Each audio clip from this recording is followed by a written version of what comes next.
I remember a mentor saying to me at one point, when you die, do you want your headstone to say, here lies a woman who had a lot of great ideas?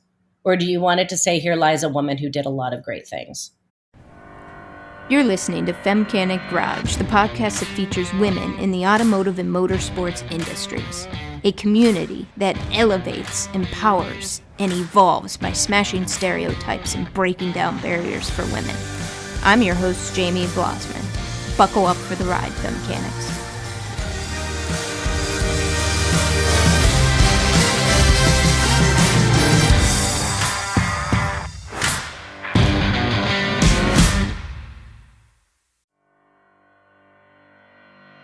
Bogi Lateiner is in the driver's seat today.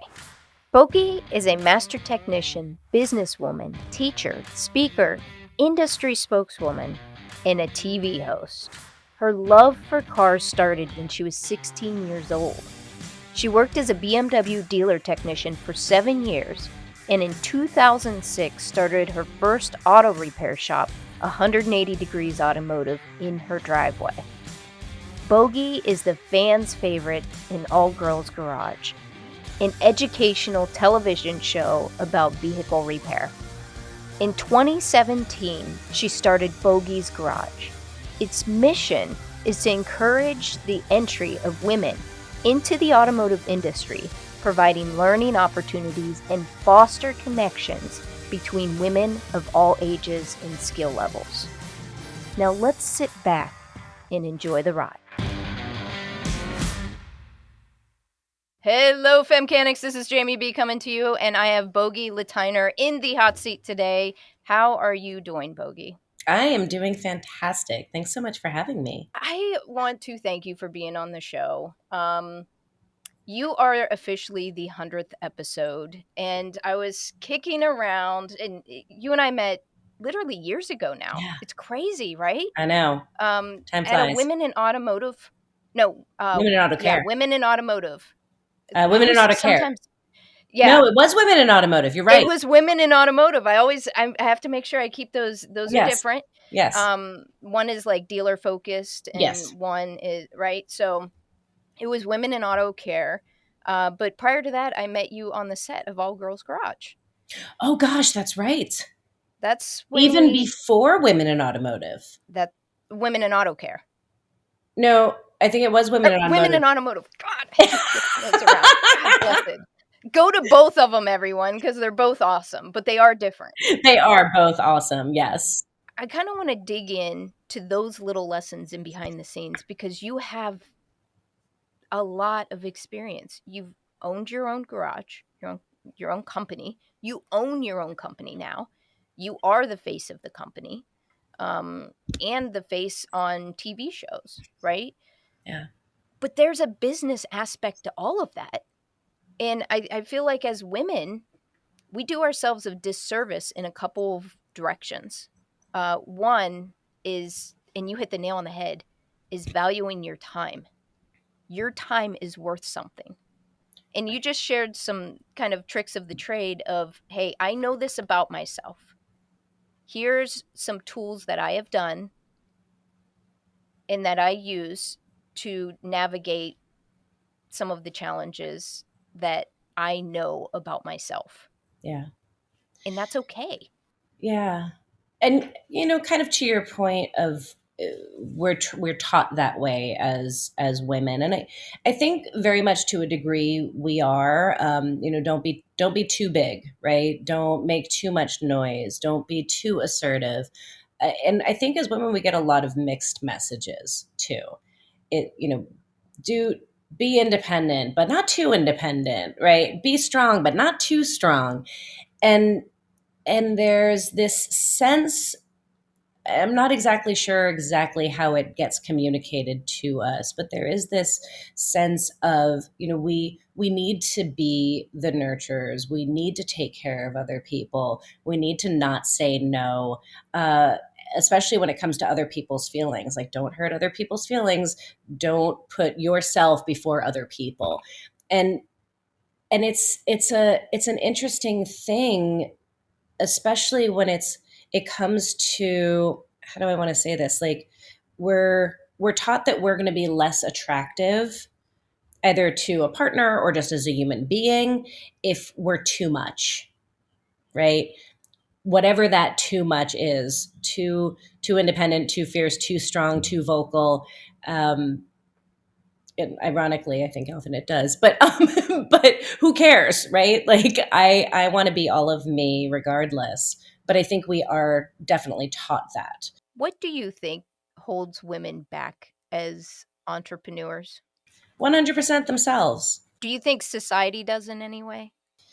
You know, when I first started my auto repair shop, I really thought that I was going to have issues with customers not wanting to do business with me. I thought I'd have issues with vendors not wanting to do business with me.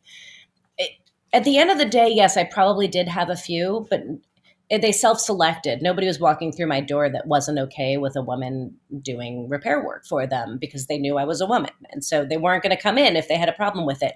Um, and in all honesty, none of those were issues. Like there wasn't any of what I feared, and I had to come to terms with the fact that it was me. It was my own internal voices, my own inhibitions, my own fears that tended to hold me back. Is there any other key thing that you would want, and not just women, entrepreneurship is for everyone, but any other key thing that sticks out to you that, man, if I would have known this Hmm. when I started, this could have been a game changer for me.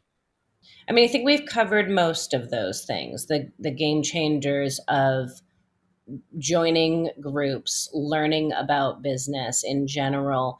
Um, I strongly recommend, if this is something you want to do, like go experience the other roles in a business so that you know what all of those are like. Start going to 20 groups now before you've started your business. Was it worth the investment for you, Bogi? I mean, $800 a month, that's not chump change. That's a mortgage.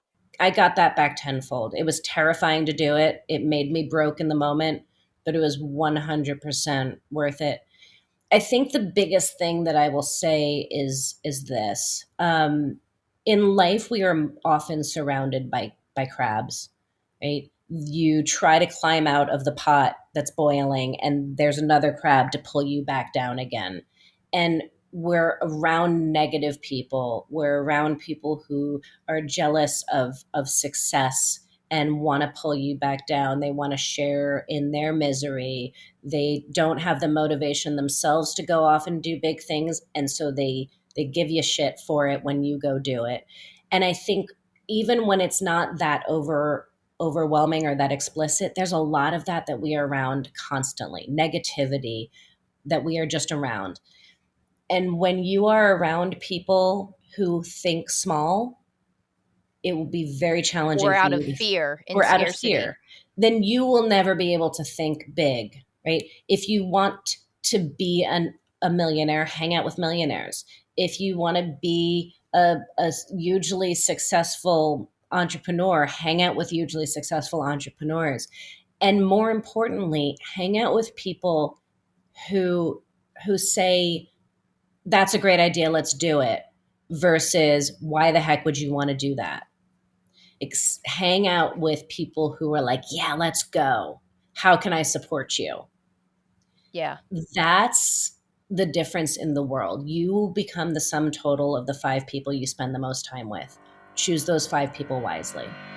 My name is Bogi. I'm a master automotive technician, automotive instructor, and advocate for women in the trades, and I am a Femcanic. Hey, Femcanics, this is Jamie B. Thanks for listening to the preview. If you would like to listen to the complete interview, we provided 2 convenient links below that will link directly to this episode. These links take you to Spotify or Apple Podcasts. You can always go to your favorite podcast listening platform and search for Femcanic Garage. While you're there, if you don't mind, hit that subscribe button and give us a rating. It helps the podcast reach more women. And just know, we appreciate you and your support. This is Jamie B signing off. Are you a Femcanic?